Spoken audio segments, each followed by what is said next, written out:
కృష్ణా జిల్లా అవనిగడ్డ నియోజకవర్గం నాగాయలంక పోలీసుల పర్యవేక్షణ లోపంతో ట్రాక్టర్ యజమానులు చెలరేగుతున్నారు. అడ్డుకునేవారు లేరు అన్న రీతిలో మితిమీరిన వేగంతో రోడ్లపై ప్రజలను ట్రాక్టర్ డ్రైవర్లు భయభ్రాంతులకు గురి చేస్తున్నారు. ప్రమాదాలు జరుగుతున్నా సంబంధిత శాఖ అధికారులు చర్యలు తీసుకోవడం లేదంటూ విమర్శలు వెలువడుతున్నాయి.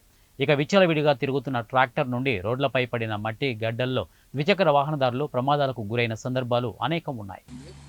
అది ఎవరి కాళ్ళు చదువుకుంటున్నారా ఏంటని అడుగుతుంటే చేస్తామంటున్నారండి. అది అట్లా వెళ్తున్నారండి. వెళ్ళేవాళ్ళు ఏదైనా రేతులు తోలుకోవాలి, లేకపోతే ఇదిగా ఉండాలి, కానీ ఇట్లా పబ్లిక్గా అసలు జనాన్ని తొక్కిచ్చేస్తామంటున్నారండి. పోలీసు వారికి ఫోన్ చేస్తే ఇది వాళ్ళు పోలీసు వారు వచ్చేవాళ్ళు లోపు వీళ్ళు తొక్కిచ్చేస్తామని చెప్పి వెళ్ళిపోతున్నారండి. దానికి మీరు ఏదైనా చర్య తీసుకోవాలని మేము గవర్నమెంట్ని అడుగుతున్నాము. ఈ రోడ్డు మీద మమ్మల్ని నడవనిచ్చేట్లేరండి. నా బోటుగానే బెదరేస్తుంటే మరి సామాన్యులు అసలు రోడ్డు మీద నడవనిచ్చేట్లేరండి. టాటర్లో వదిన గారికి తేడా చేసి హాస్పిటల్కి తీసుకొచ్చాడండి మా మనోడు. తీసుకెళ్తుండగా వెనకాల గడ్డ ఎక్కిచ్చేసి చీకట్లో గడ్డ కనపడక మా వదిన గారు పడిపోయిందండి. ఇప్పుడు కూడా హాస్పిటల్లోనే ఉంది. దానికి ఎవరో ఏంటి గడ్డలు తీయమన్నా కూడా తీయట్లేదండి.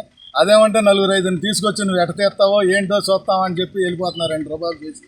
దానికి మీరు సమాధానం చెప్పాలని మేము చెప్తున్నాం. లేదు అంటే ఇంకా వెళ్ళాలన్నా వెళ్తామండి మేము. దాన్ని మీరు అధికారులు మీరు పట్టించుకోవాల్సింది మనవి చేస్తున్నాం.